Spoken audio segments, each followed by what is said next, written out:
L'effort de pacification fut surtout pénible et souvent sanglant dans les régions qui formaient Tash, le Tadla, le Taza, le Rif, le Tafilalet.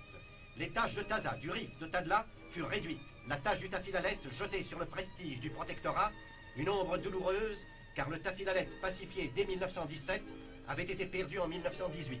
Nos soldats furent massacrés. Un agitateur religieux, dit le Nifrouten, s'y installa jusqu'au jour où son lieutenant Belkacem Ngadi l'assassina et prit sa place. Belkacem faisait lourdement peser sa tyrannie sur les habitants de l'Oasis. Voici le colonel Tarit, commandant la région d'Erfoud, qui attendait avec impatience l'heure de délivrer les victimes de Belkacem Ngadi. Un jour enfin, le 16 janvier 1932, sur l'ordre du résident général et du commandement militaire, il ouvrit à ses soldats la porte du sud, la grande porte du Ksar qu'on nomme la porte du Tafilalet. Cependant, des confins orano-marocains, d'autres groupes composés surtout de partisans venaient à la rencontre des troupes parties d'Erfoud. Ils progressent d'abord avec une extrême prudence. 10 d'entre eux tombent frappés par les balles des derniers dissidents. Ce sera le prix de la reprise d'un territoire qui s'étend sur plus de 300 km². Parvenus en vue du Ksar, ils sont enlevés par leurs officiers français dans une charge irrésistible qui les mène jusqu'au centre du repère de Belkacem Ngadi. La veille au soir, sentant la partie perdue, Belkacem a rassemblé ses mercenaires. Puis, abandonnant sa famille et ses biens, il s'est enfui vers l'ouest. À 9 h du matin, flotte sur Rissani le drapeau français et le drapeau chérifien.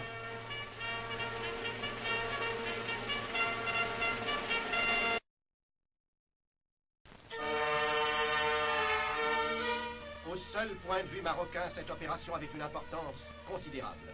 Le Tafilalet est le berceau de la dynastie régnante. Là se trouvent les tombeaux des ancêtres du sultan. Depuis 14 années, aucun devoir n'avait pu être rendu à ces grands morts.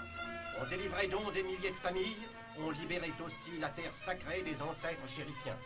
Le jour même, on décidait de poursuivre les fuyards et à nos partisans se joignaient les propres Ksouriens de Rissani, désireux de se venger de Belkacem Ngadi. Devant le Ksar, les partisans attendent leur chef. Ils ont été conduits à la victoire par le jeune capitaine Thiabo, officier des renseignements, l'un de ceux-là qui, par leur parfaite connaissance du pays et des habitants, conquièrent mieux encore les cœurs que les places fortes. Voici le capitaine Thiabo, adjoint au colonel Tarit. Thiabo est le premier Français qui entra dans le repère de Belkacem Ngadi. Si l'on doute qu'il s'agit bien là d'une délivrance et non d'une conquête, il n'est que d'interroger les chefs de famille ou de village du Tafilalet pour être édifiés sur leurs sentiments.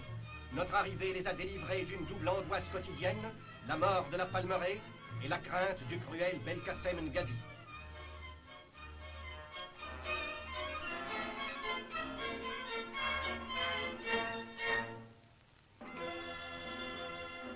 D'ailleurs, les demandes de soumission se multiplient.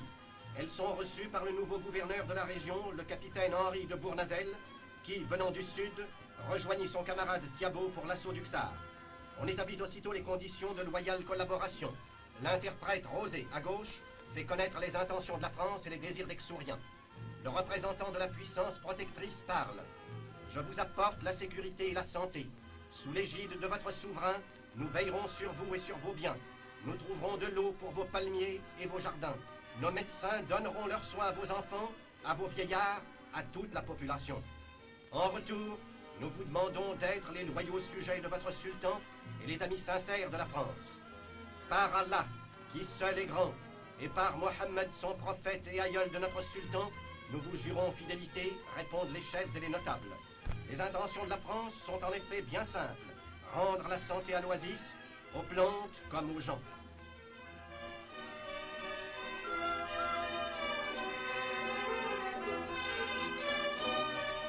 Le jour même de la bataille, le médecin commence à donner ses soins.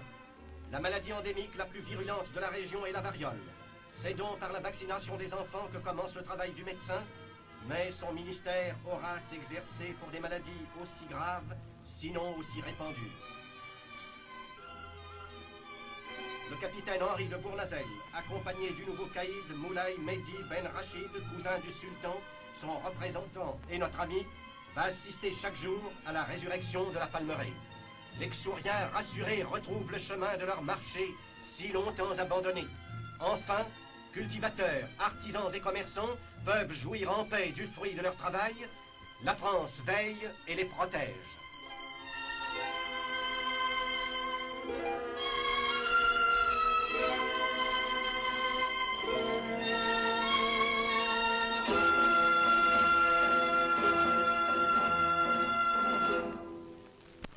Entre les confins orano-marocains et la région de Marrakech, restait 80 km de pays insoumis à peu près inconnus.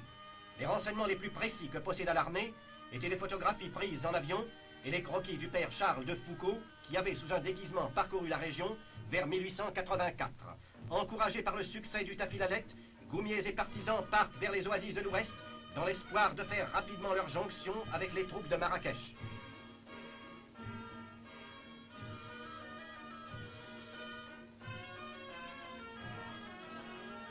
Ils se dirigent vers la palmeraie d'Asrir et traversent pour y arriver la ravissante oasis de Goulmima, soumise depuis bientôt 4 mois.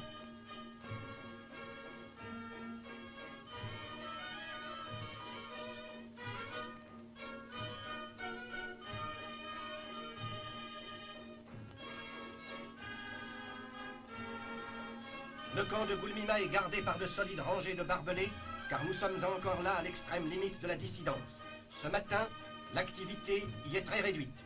Tous les éléments combattants, légions étrangères, chars d'assaut, aviateurs, partisans, sont campés à Tizougarine, près d'Asrir, qui doit être prise, ou plutôt nous y insistons, délivrée le 11 février 1932 à 9 h du matin. Le général Giraud, commandant les confins orano-marocains, repère les positions. Il voit la palmeraie toute proche, ses jardins et ses xours.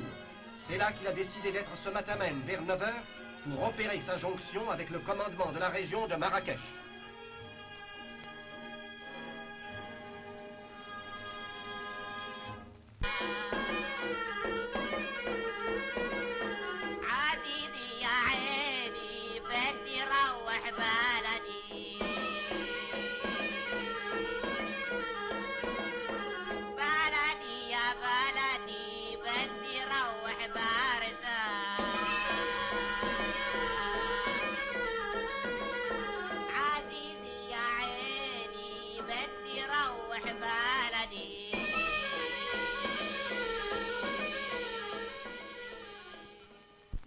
Cependant, l'aviation, ses yeux de l'armée montent une garde vigilante. À l'heure dite, les goumiers partent. Il convient de remarquer encore une fois que la progression se fait en terrain absolument découvert, alors que chaque palmier peut cacher un dissident. Nos partisans qui connaissent bien cette guerre s'élancent. Les tanks les précèdent. Observez que les monstrueuses machines avancent sans tirer, mais elles produisent ainsi que les avions un effet moral considérable.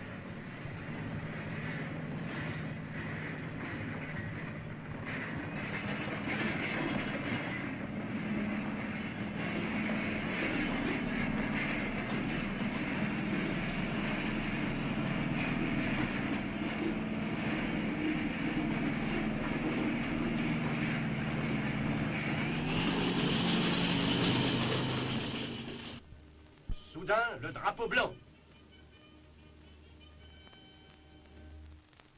Le chef de bataillon Astier de Villac, directeur du service politique des confins, y pénètre. Les agitateurs, comme à l'ordinaire, se sont enfuis. Le caïd et les notables sollicitent la manne, c'est-à-dire l'engagement réciproque de vivre en paix et confiance sous la bannière chérifienne. Le commandant Astier de Villac les conduit vers le général Giraud.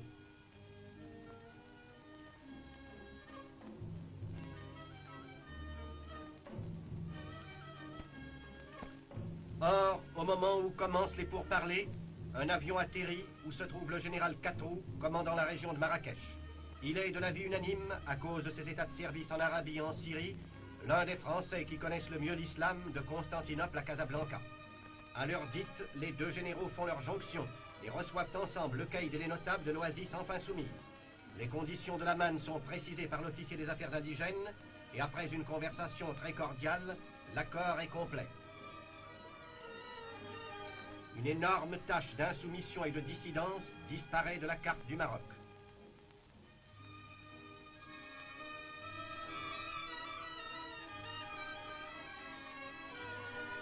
Alors commence la reddition des armes et l'on constate que les dissidents sont aussi bien armés que les réguliers. Puis on organise la cérémonie religieuse appelée Ta'agiba, qui marque tout ensemble les regrets des Xhouriens pour leur longue insoumission et leur ferme propos d'être de braves et fidèles alliés. Pendant cette préparation, notre appareil de prise de vue excite fort la curiosité des Souriens. Avant que la Targuiba ne commence, nous prions les spectateurs amis des animaux de nous excuser. Nous allons faire passer sous leurs yeux un spectacle qui leur sera très pénible. La Targuiba vient de coutume vieille comme le monde. Celle que nous avons enregistrée au matin du 11 février 1932 est d'une si grande importance historique qu'il serait impardonnable de ne point l'évoquer telle qu'elle fut. Et d'ailleurs, le sang de ces innocentes bêtes ne coule-t-il pas pour attester qu'il ne coulera plus dans ces mêmes lieux de sang qu'humain?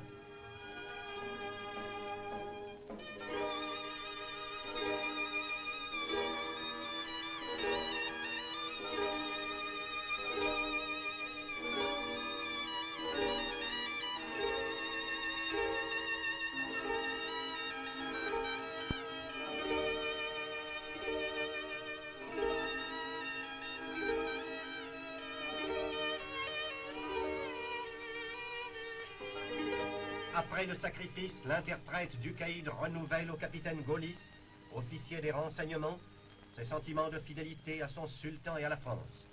Demain, ces hommes combattront près des nôtres pour réduire d'autres dissidences.